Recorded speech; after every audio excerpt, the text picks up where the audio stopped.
Hello everyone, and you are watching the Chrissy B Show. Now we have loads in store for you today, so I'll just read off just a few of the things.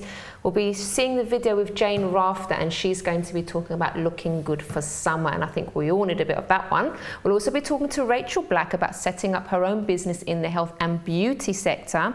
We'll be taking a look at a wearable gown made entirely of toilet tissue, and you'll find out why a bit later on. We're also going to be speaking to our resident finance expert, Jonathan Pfahl, who'll be telling us how to set up a business from your kitchen table. So that's going to be really interesting. And we also have a special treat with Lydia Lucy from XFactor 2013. We're going to be interviewing her and also watching her perform.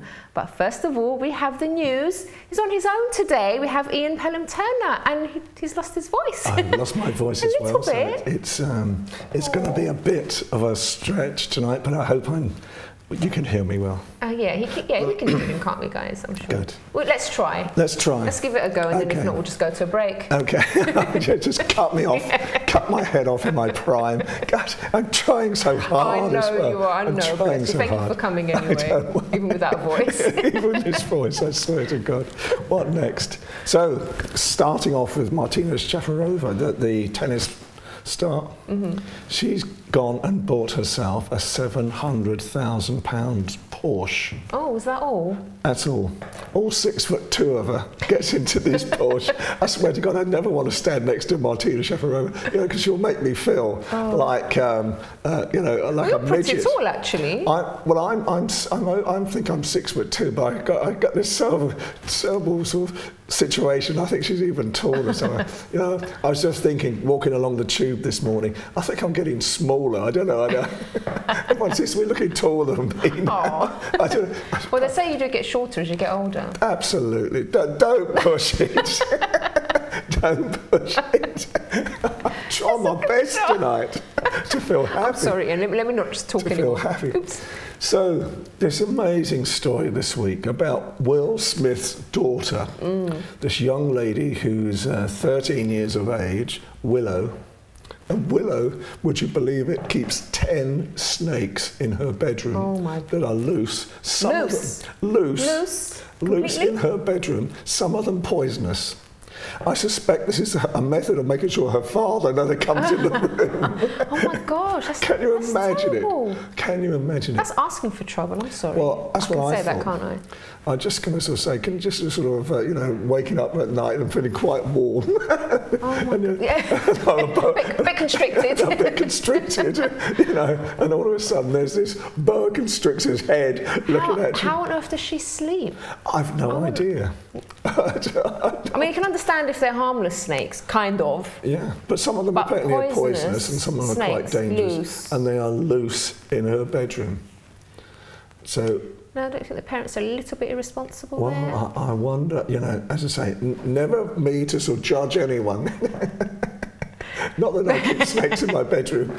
Oh God, I can't stand them. Gosh. Can you stand snakes? No, I'm not scared of them. I mean, I've held one before, no. Cockroaches, as the viewers know, I hate cockroaches. But that and spiders, no. Yeah. I used to be a wildlife photographer, and I'd never worked with snakes. I'd never worked with spiders. No. Very nasty. Well, I hope she's all right with those snakes in her bedroom. Absolutely. I hope this doesn't turn into another story. Cheryl Cole has got a new boyfriend by the name of Jean-Bernard Fernandez. And he runs a restaurant in London called Cosy Box. So why it's called that, I've no idea at all. And I'm sure that was probably your next question. Small. But I've no idea. It's probably quite small.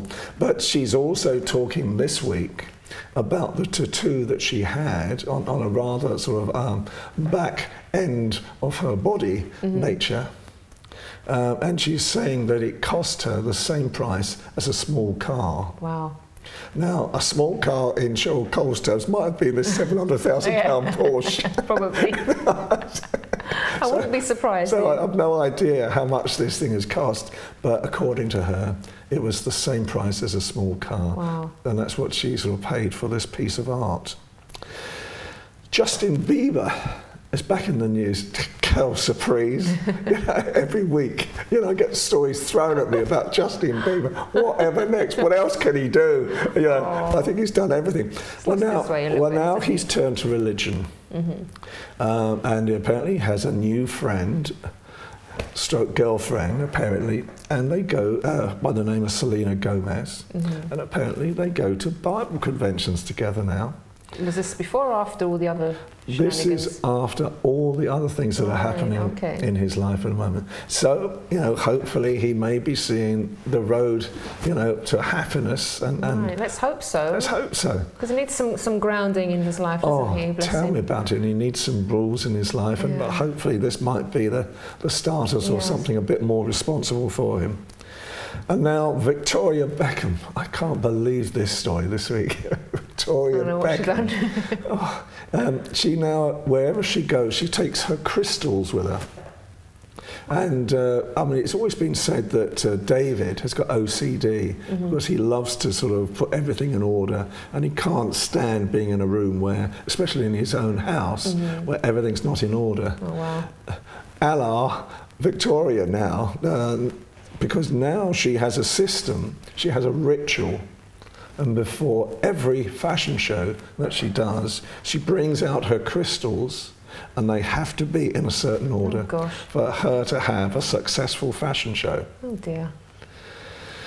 So, now, I have to say, okay, I don't believe in crystals and things like that. I know people do, but I'm just saying, if you drop one and it smashes, for example, or if you forget one at home, does that mean that you're going to have a disastrous day?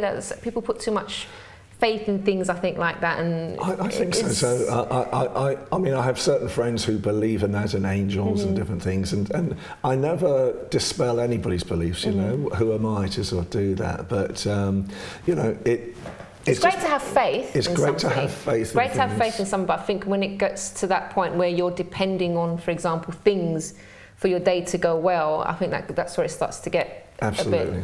Because like I said, what if you drop one? Oh dear, that's my life smashed to pieces. Absolutely. I mean, I only rely on my lucky rabbit's foot and my four-leaf clover. I've got nothing superstitious about me apart from that at all in my bedroom. Okay. So, Colleen Nolan, wife of Wayne, Colleen Rooney, really.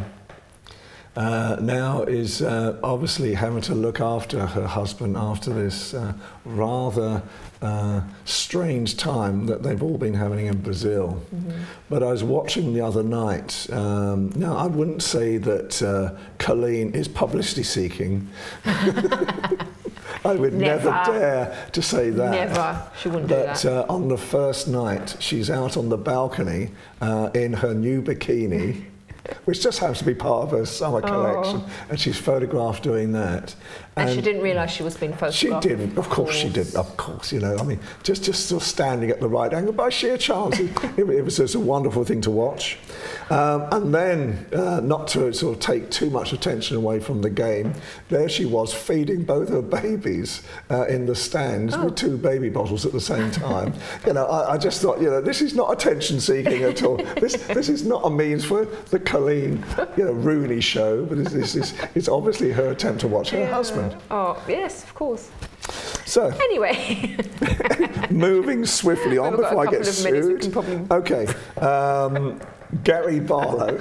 Gary Barlow has been having a very strange time of late because he was in Los Angeles and flew back from Los Angeles, and twice the plane had dramas whilst he was in the air. Gosh. So I was thinking that perhaps he wasn't thinking that luck was on his side, and he came back to London and allegedly, and I emphasise this word allegedly for the lawyer's sake, not to give them a heart attack, he's been snubbed by David Cameron.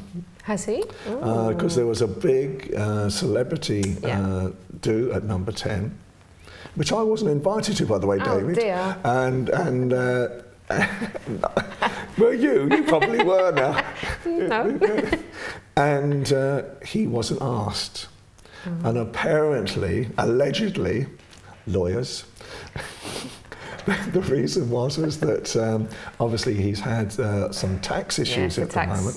problems. And it hasn't sort of really sort of worked well. Okay. Have we got time for one last one? If it's like 20 seconds worth, maybe we could fit that in. I can do this. Okay. One Direction, Louis Tomlinson has bought his favourite football club, would you believe, Doncaster Rovers. And now he's launching a £2 million crowdfund to actually save them. Oh, wow. And he's been playing in the reserves for Doncaster Rovers for the past couple of months, because now he owns it, he can play with the team. Yeah, you see? What more can I say? Great stuff, good for him. Absolutely. If you can afford it, why not? Buy a football club. Absolutely. And can I say the gin worked very well tonight.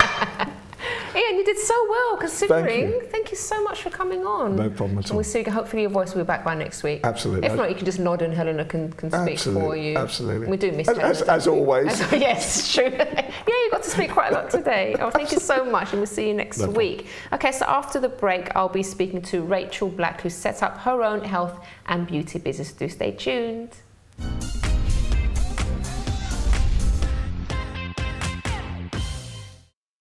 Don't forget to subscribe to the Chrissy B Show, always aiming to show you the happier side of life. You can find us on YouTube, Facebook and Twitter.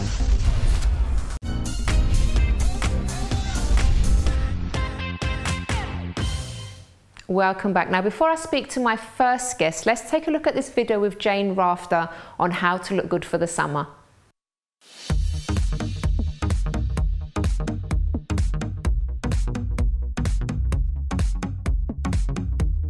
Hi everyone, it's Jane here with your regular fitness tip on the Chrissy B Show. I want to talk to you about looking good for summer. Summer's on its way and all of us want to look good for summer. So I want to just give you a few tips. So the first thing I want to say is you have to have a real good think about what your objectives are, what your goals are, and make them clear. So for example, if you know you just simply need to lose weight, then get onto some cardiovascular exercise which raises the heart rate, and look at your nutrition, cut down on your fat and your sugars and your alcohol and your carbohydrates, cut them all back and eat more fruit and veg. But the other thing to think about with exercise, and this is important, is that you can't spot reduce fat. Okay, so you can't decide that fat's going to go from there or here or here. Your body stores fat where it wants to store it, okay, genetically. So you have to do your cardio exercise and hope and pray that the body fat will shift from where you want it to go from. But the good news is that you can increase your muscle tone in a particular body area by working on that muscle. So for example, if you want to lose weight from your bum, you need to do all the things I just said, and to get some nice shape, start doing some exercises, for example, squats. And in some of my other clips, I'll show you some proper workouts that you can do. So have a think about whether it's fat loss or muscle tone. The other thing to think about is your posture. The way you hold yourself makes a big difference. So if you stand with your tummy too relaxed and your shoulders forward, it makes a really big difference to how you look. So if you can train your body to lift itself up, draw your shoulders back and pull your abs in, and Pilates will really help you to do that, because you can be slim but look poorly balanced in terms of posture. Okay, so good luck. We're all going to look fabulous for summer, and I'll see you next time.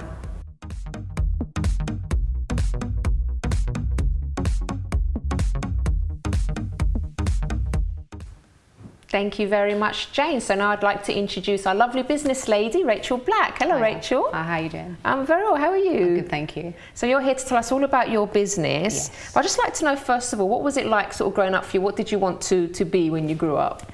Well, my mum put me in ballet shoes when I was young, and I always chose the boxing gloves. So I've always been like, I don't know, quite a sporty person. So I don't know, I really just fell into childcare and then decided I wanted to work for myself. So, okay. What was it about sort of employment maybe that didn't appeal to you so much that you wanted to start your own business? Just quite an independent person, so I always thought, you know, get into my own thing. I mean, I've had valuable experience working for different people. I've worked in law and retail, but I was primarily wanting to work for myself. I like being my own boss. Was it ever sort of scary though for you to think about starting your business, or were you always like I'm going to go for this? I think to start business, you have to have that drive because it's not easy. However, once you've done it, you won't look back, basically. Okay. Now, do tell us about your business and how did you come up with the idea, first of all?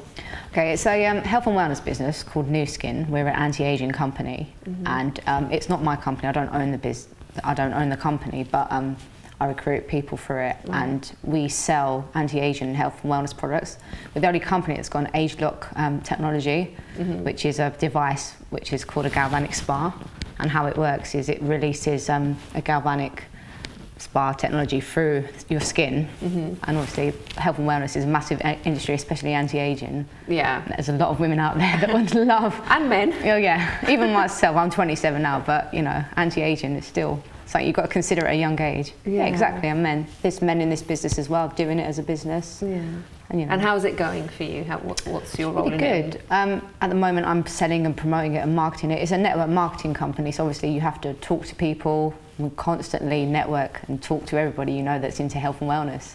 Okay. You know, getting the products out there. Right. And what about future goals for yourself? Just keep going, really. I mean, anything's possible with business. Anything can happen, so you need to have a plan B, or just, you know, make sure you've got some backing behind you. Yeah. I know sometimes the sort of issue that sometimes people have is like sort of the cost of premises and stuff like that. Actually, we've got a video that we're going to show very shortly about the Hub, gentleman that started a business to help people that wanted to, you know, needed office space and stuff like that, quite cheap price. So we'll just watch that in just a second. But for you, what other difficulties would you say businesses have, and how do you get through that? I think for a lot of people, primarily it's financing things. Like, as you said, there is no premises with my business. However, getting the business loan in the first place, I went about it not through the bank, because people can do that, but you're not always going to get funded that way. So I just approached different companies and thought, I'll get out a small business loan to start with. £4,000 was my initial start cost. Right. I just thought, well, see where we go with that and go from there. What do you love most about the business? Working there? Flexibility, and also meeting new people, networking. Anyone that's interested in health and wellness, for me it's quite an important subject, because I think at times women don't always look after themselves, so you need to give them a kick up the arse and say, this is it. Yeah, okay, all right, so it's been lovely speaking to you, Rachel. Thanks so much for coming on, and all the best with your business endeavours. Thank you very much. And I'm sure you're going to be carrying on doing more things, more products and stuff, right? Okay, wonderful, lovely speaking to you. Take care. Okay, so we're going to watch this video now of the Hub, and let's see what this gentleman has to say. Entrepreneur and commercial business owner Philip Dodson wants to put something back. Years he has had successfully running his own company. And so now he's come up with a new concept called At Work Hubs. So today the Chrissy B Show is here to talk to Philip and to talk about his success story now, his past, and how he thinks this is going to be the future of commercial realism for young people. Okay, well, the pricing is very straightforward, actually. You can use the space on a pay-as-you-go type basis, literally turn up, use it for a few hours, pay and go, and that starts at £6 an hour, and then it's a half-day and full-day rate. But most of our users actually use it on a rolling monthly membership, anything from 20 hours a month, which is £85, all the way through to unlimited usage a month, which is just £300 per month. And that includes VAT, tea, coffee, water, Wi-Fi, biscuits, and our world-famous jelly beans. For me, I spent my life actually either working for entrepreneurs or running my own businesses, and I started off life working abroad for many years in international hotel marketing, and then came back to the UK and got involved in commercial property, helping set up serviced offices in the early 90s. And serviced offices actually started out very much driven by changing technology and changing how people wanted to work. If you fast forward now to 2013, what we're seeing is a global kind of revolution in self-employment, and that's been driven to a certain extent out of necessity, as there's less and less paid for employment jobs, but also out of choice. And more young people are actually choosing the option to set up their own business or run their own business. And that's really what's driving me to, or has driven me to set up At Work Hubs, is to really think about that kind of self-employed world and to try and create an environment that creates a community for businesses to thrive in. About November time last year, I came across this idea to kind of put together together a collaborative day internationally. So I got together with Bernie Mitchell of Engaging People, WeShare, and Neil Brooke of the Entrepreneurs Cooperative, and we came up with the idea on the 16th of January this year to have International Collaboration Day. We got 43 cities to participate in what is the first event of its kind, and every one of them were co-working spaces globally. It opened up their doors for the day to invite people in to collaborate and join in various events. So we had people in Australia, we had people in Georgia, we had people in South America, North America, Europe, all over. So do stay tuned, because after the break I'll be speaking to our resident business expert, I said fitness expert there, business expert Jonathan Pfahl, and he'll be telling us how to start a business from our kitchen table. So that's going to be really great stuff, so don't go away.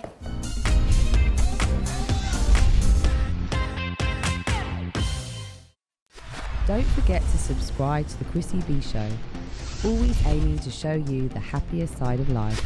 You can find us on YouTube, Facebook and Twitter.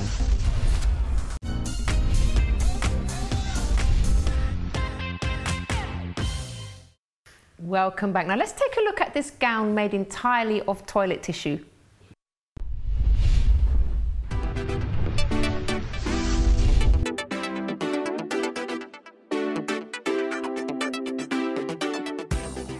Hello, my name is David Emanuel, the couturier and fashion designer. And this time I'm on a campaign to bring public awareness about a condition called OAB, overactive bladder. It's a condition that affects about 7 million people currently in this country. And we're trying to make people aware that by seeking medical advice, you can help with this problem. Why a fashion designer? Why am I involved? Well, if you care to look behind me, you'll see a gown made out of luxury cream toilet paper. I hope you get the joke. But it really is to help bring awareness to this condition and to encourage you to seek advice and get help. So, thank you.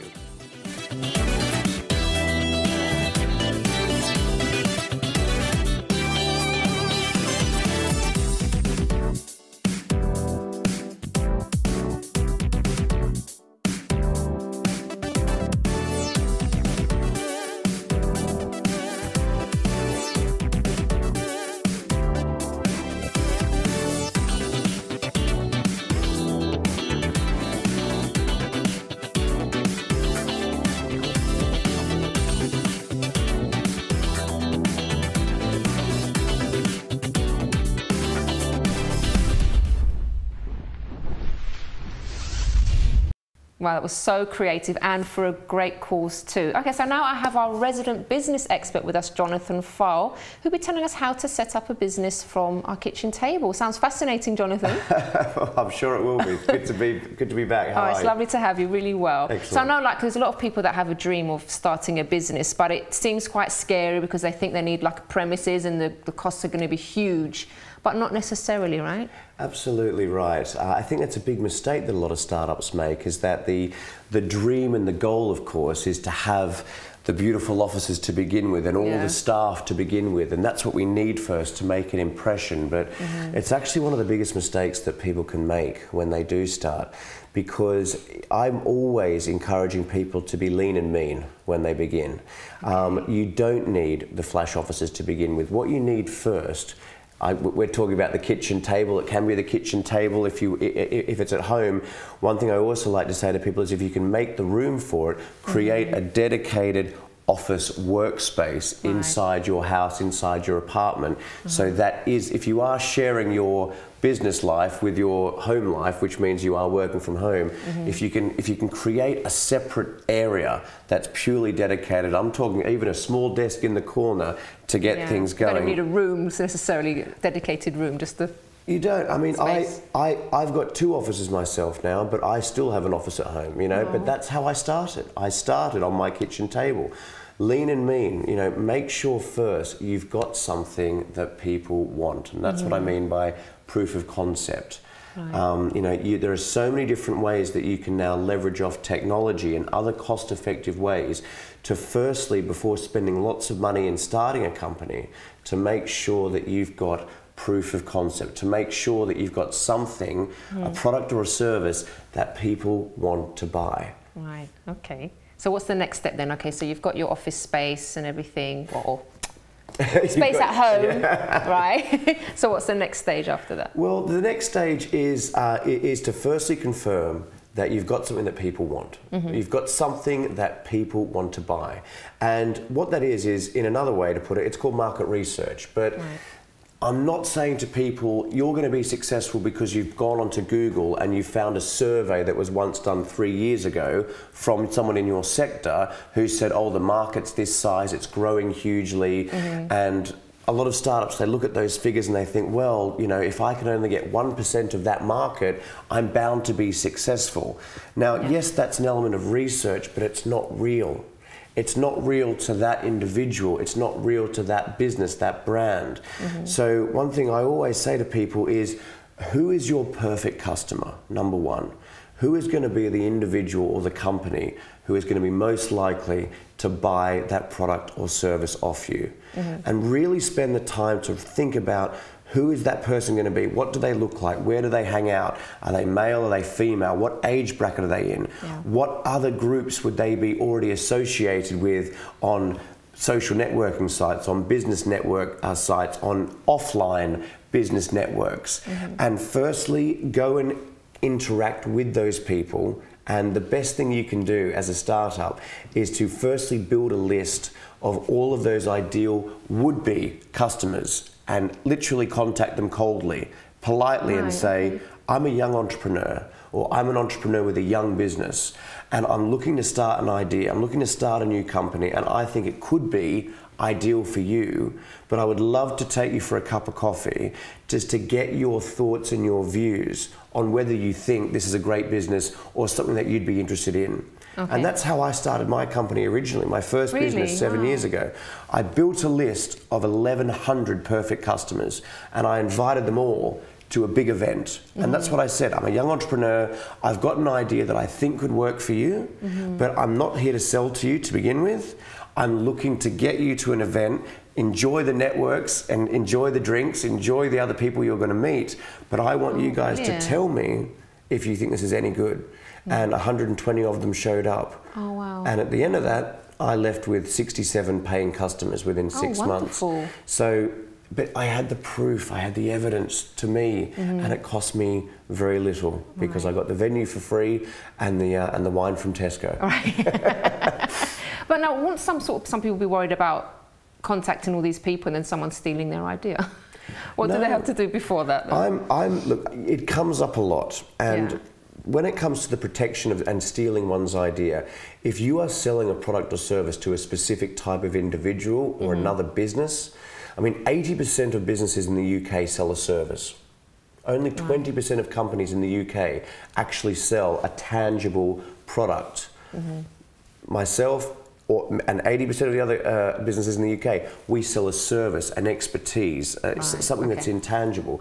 So if you're selling such a service to specific individuals or businesses, there's every chance that they are there doing something else that they're focusing on. And you can't protect a service.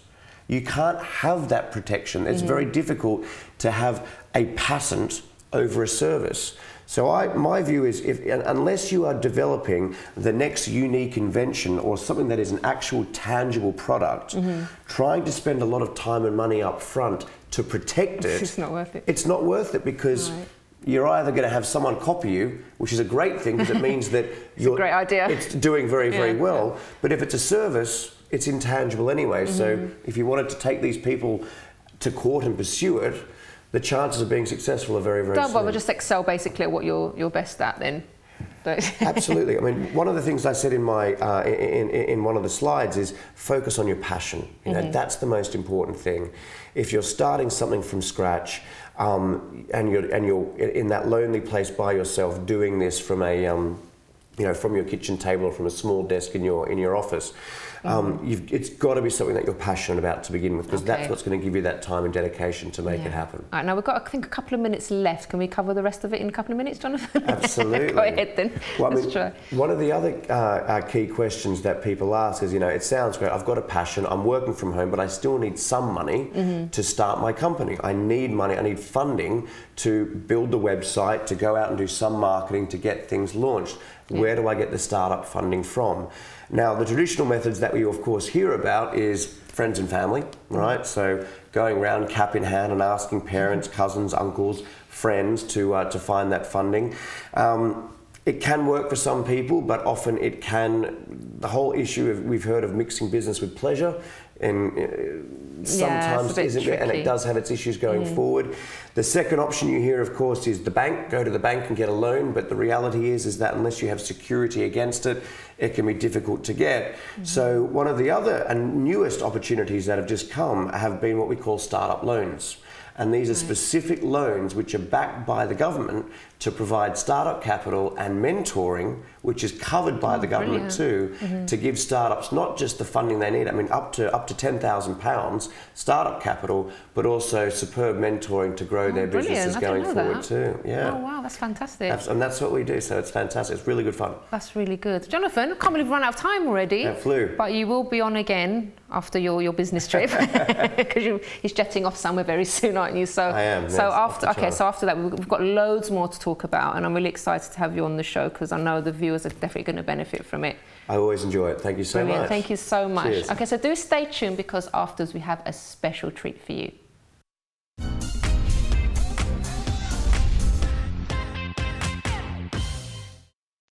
Don't forget to subscribe to the Chrissy B Show, always aiming to show you the happier side of life.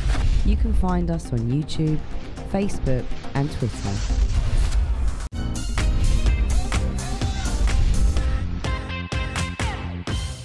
Welcome back, and now I'd like to introduce Lydia Lucy to the show. Hello, Lydia. Hello. How are you, my darling? I'm good, thank you. You all right? Yeah, I'm very well. Great to have you on. Oh, it's great to be here. I know the viewers know you already because you did, of course, appear on XFactor last year. Yeah. But let's go back a little bit. Okay. When you were a bit younger, what did you always want to sing when you were a little girl? I've always loved singing, like since I can remember, really, singing and dancing. You know, like in my little tutus and that.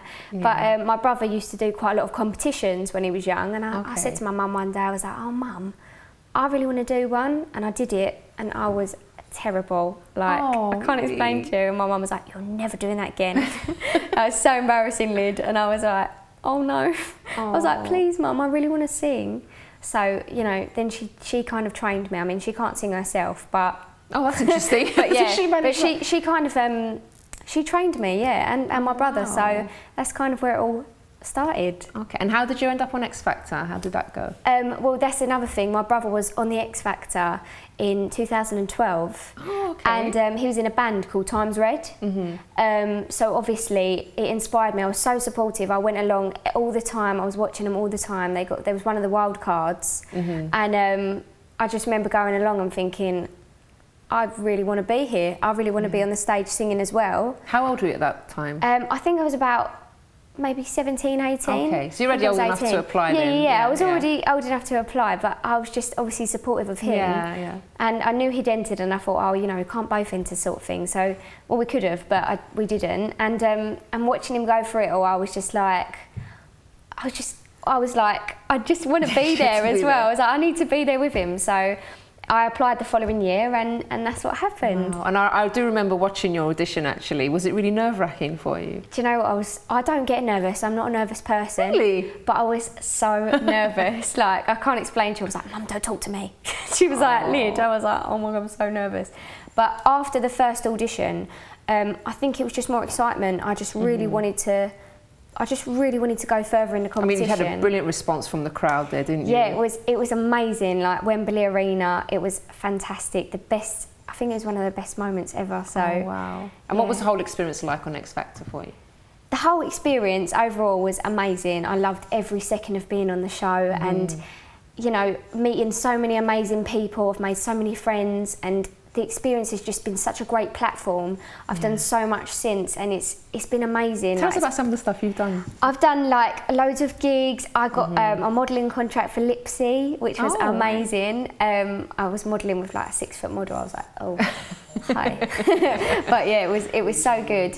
And yeah, so I've done like loads of charity gigs for different charities, which I really enjoy doing. Oh, brilliant. And it's just been non-stop, you know, interviews and the lot, really. Gosh, and how have you coped though, because you're still quite young? How old are you? I'm 20. 20, so it's quite sort of pressurised environment, isn't it? So how do you... I love it. How do you cope? Really? I love it. Like, sometimes I have like 4 events in a day, so I have like 2 gigs and interviews and stuff, and my mum's like, oh my God, Lyd, blah, blah, blah. I'm like, Mum, I love it. Oh, I'm like, but it's great to have support. Yeah, it's lovely. Like, my parents are so supportive, and I really appreciate it. They take me everywhere. So, and just before we hear you sing, what are your future plans? What are you aiming for? Well, I can't just say just yet. Oh, really? You can tell me later. I'll tell you later. But yeah, it's going to be hopefully an exciting future. Oh, brilliant. Being positive about it. Wonderful. It's lovely speaking to you. So I can't wait to hear you singing. Yeah. And our viewers will just see that in just a moment. But if you do want more information about any of our guests on the show today, do visit the website chrissybshow.tv.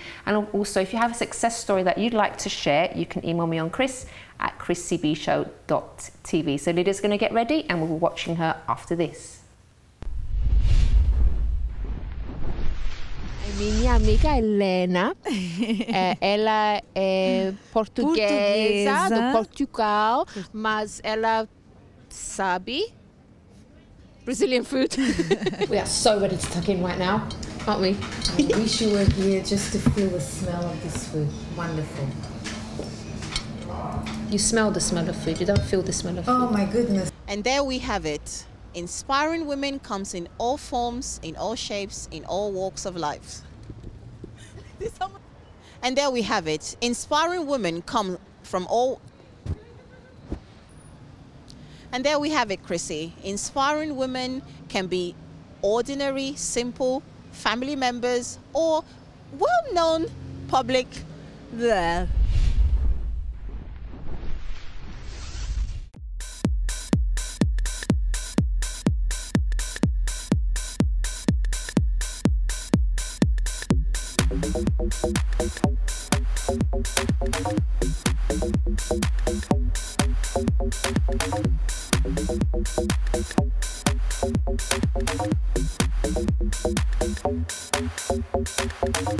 All day, all night, I sit and think of you.